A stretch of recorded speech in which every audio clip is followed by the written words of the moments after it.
maanta waxa dhacday sheekadii ugu la yaabka badnayd ee abi dunida la maqlo waa qisadii ugu la yaabka badnayd ay sameeyeen nimanka jabaahiirta sheegta ee ka dagaalama laascaanood waxay soo rideen diyaarad daroona oo ciidanka qaranku lahaayeen sida ay sheegeen diyaaradaasi waxay sitay 10 kiilo oo hub ah tawa sida iyagu sheegeen 500 oo feet bay hawada maraysay gantaal bay la eegteen markaasay dhulka ku soo dhacday diyaaradina waa taa iyadoo waxba naqooliba sida loo hayo mucjiso barnaamijka labaad ee idiin haya waxa weeyaan isbaarooyinka la sharciyeysanayo ee la rabo in imika la sameeyo habkii daydiga ama isbaarooyinkii bariyihii hore oo kale oo ay nimanka jabaahiirta sheegta ay ka samaysanayeen deegaanadooda ee maalinba maalin sii badanaya xoolihii ummadda la rabo in halka lagu xalaalaysto ka saddexaadna waxa weeyaan wiilkii ismahadiyay ee Nayrus ee dhaawac tiri jiray oo isagana gantaal inta lala eegtay isagii kooxdiisii hoggaanka loo jaray saddexda barnaamij bayna haddaba ku eegi doonaa marka hore barnaamijka share garee meel fog kabtuur channelkeena Dhigaal TV na subscribe saar page-keena na follow de share garee meel fog gaarsii ugu tuur nimankaasi halka ay joogaan waa tahay dabaan ka gudbay war nimankii sheekadaad maqashaaba sheeka ka daranay nimankii jamaahiirta la oran jiray ee libaaxyada ahaa ee meeshii laascaanood ka dagaalamayay sidii gantaala loola dhacay waa ku soo oodmay magaaladii laascaanood ka bixi waay halka sheekadu marka ay marayso ilaa in bishii baa dhamaatay waxa lacag yar waa in la soo diro marka barnaamij waa in la sameeyo leeyahay maxaad qabatay wala la xisaabtamay moogti daro yar bay soo qaadeen oo meel ay ka keeneen baa laga soo furay saasa dhasir loo marmariyay sida aad aragtaan shir jirayd bal qabtay maxaa la yiri diyaaradan oo drona noocaasa ciidanka qaranku leeyihiin oo 500 oo feet war goormay qalabka ku eegeen 500 oo feet bay cirka maraysay biiraan hay wiil yar oo warsangariya oo balaaya oo dadka la mahadiyay oo mucjisa oo shuujara ayaa saamid fac ugu tuuray wiif diyaaradii daroonta ayaa loogu waday boosa ugu dhacay ulkay ku soo dhacday markay baaritaankii sameeyeen waxay ogaadeen inay 10 kg waa 10 kiilo oo hub ah ay siday hay iyaduna waa intaas oo kiilo hay hadda gantaal baan ku dhacay garo diyaaradda noocaas maxaan ka filanaa diyaaradda caadiga dhacdaad aragtay say u burburtay waxaad arkaaba wax meel weyn ka soo dhacay oo burbura diyaarad daroona oo 10 kg sita oo waliba madfac ku dhacday oo haddana dhulka ku soo dhacday oo 500 oo feet ka soo dhacday oo welibana dhul buuraleeyo oo dhagax meedana ku soo dhacday kow horta way qarxasaa hubaysiday labaad waxa lagu dhuftay gantaal oo ululisa saddexaad dhulka ku dhacdo iyadaaba waxa soo marka la isku daro diyaaradda nadiifta ee aragtaan marumba annagu faarta baanu sida idin kula yar daba soconana warnimayo ilaahay miidan ka cabsanay khaaliqi idin abuuray miidan ka baqarayn droniska diyaaradaha la yiraahdo aslan lamaba helaba hubka 500 ee feet gaaraya halka kaga tooganaysan inta halka la dul istaagtay mad gooc cadasa ugu sii deysid maad baabuurka gubtid maad ciidanka qaranka sida ku kulaalaya sida kuugu keenay kolba magaalada markaad ka baxdo sida arigiin tusaa kugu soo ururo meesha aad joogto ku duqaynaya miyaad kala hortagtid war waa barnaamij horta daroniska gebigooga waxa lagu dilaa wax la yiraahdo shacaac nawowi umba qaban kara hub lama helo war ma shimbirtaaba la helin ma baas bay u direeno baaska baalkan la yiraahdo shimbirta ama maaragtay gorgorka ayaa halka hawada iyadoo marasay intuu soo qabsado shimbirta kala qabta war ma taasa war nimanku niyo mucjisaysana horaan u ogan garaad xabad saaw qabtay tabtii filmadii magaranaysa meetu iyo gaal mastar iyo wixii dhabsiiye xabad olole soo ordisa jag maantana daroon baa hawada laga soo riday war inaadeer niyo nimanku war waxaan niyo waxa idin ka soconaya noo keena taa intaasaan kaga hadhay ninka bal faahfaahsane talabaad u gudbo nimankii la oran jiray jamaahiirtu waa kuwii horay yiri annagu waxaanu xidhnay garaadadii iyo gudidii 330 ay jamaahiirtii waa kuwii caqligii ugu xumaa keenay ee dadkoogii qaxay ee masaakiinta ahaa cunaqabatayn kala sii saaray ee yiri nimanka Soomaaliland wax naga dhaxayn karaa ma jiro ee burca iyo berbere iyo hargeysa iyo dhulka hodanka Ilaahay nimcada dhigay wixii yaray ka soo iibsan jireen iska mamnuucay waa nin biyo halka yaala yiri cad maayo waa nimanka yiri waxna dhaxmari maayo dadkii qaxay kuwii masaakiinta kuwii baadiyaha joogay kuwii abaaruhu dhaceen kuwii roobabkaasi dusha ay yiraahdeen waxba ay soo iibsan caruurtii waxay ku ciido waaye waa qadinkii ogaa horay weedinkii ogaa in buu hoodle ay baabuur iska xanibeen markay jaqo noqotay nimankii hawiye halka ka soo hadleen raxaweyntii yiraahdeen annaga ale kan kale la qayli waa ku sii daayay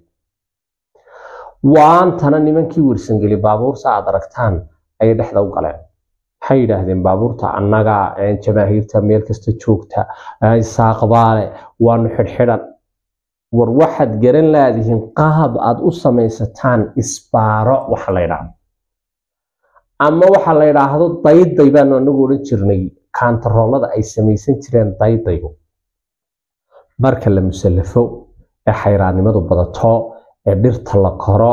ee la bayhoofo ee la balanbalo ayaa waxaasi la arka meel bilaa nidaam oo bilaa dawladda oo wax ka taliya jirin waxaas ka soo baxa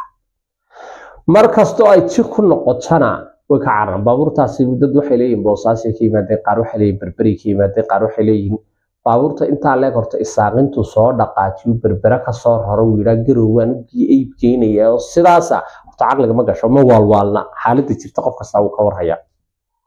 niman yahow isbaarooyin iska samaysto dadka dhaca xoolahana ilaahay baa la weydiistaa waa la shaqaystaa xoolaha ummadda lama dhaco waa xaraam war waxaanu idin leeyahay ka daaya war waxaan wax la ciyaara maaha warinaade rayaal waxa meel xifidin la geli xoolo ummadeed inaad tidhaahdaan deegaanka warsangeli bay jamaahiirtii joogtaa la naga cun liqi maayo haddana aad halkan soo boodaan oo tidhaahdaan laascaanood wixii war iska samaysta alla calaykum isbaaro nawaaline war warka kale waxa weeye wiilkii yaraa ee Nayrus ee baraayadii iska dhigay intuu sidaa u soo qaaday rasaasta sidaa ula dhacay inan yar oo dhulbahanta dhalay oo abtiloo yahay oo ka qaba oo inantoodii qaba oo ilmaabtihiin oo habrowdaagihiin oo siidiyihiin oo abti u yihiin oo habaryar u yihiin oo wax kasto la isku yahoon ilmaadeer iyo adeer ahayn la isku yahay intay laascaano dhexdeeda ku dileen ayay weliba raaciyeen intuu inanka yar soo qaaday waa ii dooro waa isaaqo waa dhaawac tirana xumaantu meeshii ka gaadhay ninkii dhaawac tire maxaa ku dhacay yaa rabbi waxaad samaysataa uu ka daba imanaya hadda libaax iska dhigaysa ciidanka qaranku waa kii markii lagu bixiyay $50,000 in la dul dhigo qofkii soo hela sidaas location-kii inta loo qaada drone sidaas markaas la soo qiyaasay birta ay joogaan ciidan de TikTokera de eeg waxa la TikTokers baa la boogti nimankaas waa niman waa wadan dhan oo dagaalka lagu jira oo views raadis yaani gobol dhan baa waxa loo dumiyay si YouTuber iyo Facebook iyo TikToker loo kaysto cajiib dhammaan dadkan dagaalamaya kuwa meesha tagaya kuwa iyaga u heeliya kuwa meelaha ka soo qayliya dhammaantood views raadis way macgaraad kingaraad jaamac garaad cali wuxuu ahaan jiray muxuu ahaa berigi maxaa loo jiray baltoker buu ahaan jiray odayga mayga gu qaadan jiray waaba tiyo iminkana barnaamij helo marna fiima quuja iyo raxmayar waxa ay sameeyeen meeshooda ciidanka qaranka meel ay maraan oo sidaa uga baxaan si aanan gala dagaalka meesh ya ilaahi shalay u dambeysay muxuu yiri dagaalka talbaan noo leenoo online bilaayo war sidaas nimankii inta loo soo qaaday patron isla dulkeeno markaas la duqay gurigii wuu dumay isna uu ku dhintay inanka yari meeshii oo dhan waa lagu bayhoofay de khalaas cagtay fureen hoggaanka u go'ay ninkaasi waa ku daayay anagu waxaan mayna ilaahay ha u naxariisto ilaahay ha u naxariisto isaga ilaahay adoomihiisa ciduu doono janno geliya ciduu doonana naar geliya basaas ilaahay uga dhigaba waxa weeye waa la qalday waa inan yar oo 20 jira oo wax lagu akhriyay oo been iyo khuraafaad iyo cuqdad lagu akhriyay isaga iyo kuwa kaleetaba laakiin waxay digniin u tahay nin kasto iswaalaba waabiya hela nin kasto hore waxaad u ogeyd ninkii Cabdiqaadir xildhibaanka ahaayee Puntland waxaan qabsananaa maxay waxaan khayran maxbuus ugu dambeeyay imisa libaaxayay oo saa iskaga soo duubay aaway nimankii balaayaan nahay u banee halkaas kaga wada dhacday halka ay dhabarka iyo labada miiran war ciidanka qaranka meel laga ma badbaadi karo xalka kaliyaati waxa weeye in la heshiiyo miiska wada hadalka la isugu yimaado garaadadu aynaba yimaadaan qolooyinkan Puntland iyo bariya culustuna iska tagaan deegaanadoodii nimanka dhulbahanta iyo nimanka reer Soomaaliland la isugu yimaado aynabo heshiis la galo la wada hadlo dalka iyo dadka wixii dan oo alla yeelo inta hadayna la badbaadiyo jamhuuriyadda Soomaaliland ee barakaysan shaqadeedii ay qabato warinta waxaan hayn anagu idin ma hayno calanka jamhuuriyadda Soomaaliland la saacado ku babanaya quraan hadaad akhridaan ilaahuma sagaal maamul goboleedna idin aqoonsado ilaahuma dawladaha adduunka oo dhan isku yimaadaan ixtiraafaan disi Soomaaliland cid aan hayn kama talin doonto laascaanood iyo gobolka Sool dadna dalkiisa adeer lagama taliyo imisa la qayliye TPLF aaway adeer uu soo dhamaaday mashruuci jabhaduhu dunida oo dhan buu ka soo dhamaaday magarat Suudaan ma wax laga qaadi karin Ethiopia wax laga qaadi karin Soomaaliland wax laga qaadi karin Kenya ay siriyeen midiyaha iyo bahlada isla dhacsan wax laga qaadi karin Soomaaliland wadamadaas ay ka mid tahay qolooyinka reer Soomaaliya aad bay u mahadsanyiin Arsenal iska eriyada meesha la ascaanoodna indhaha lagu jeedin maayo oo noqon maayo meel ninka Soomaalinimo u dagaalamay doonaya inuu wax ka dhaciyo rabo walaaltinimo orodoo dawladda Soomaaliyeed Arsenal iyo nimanka loo taag weydhiga dadka caadaystay iyaga maanta dagaalkaaga baahan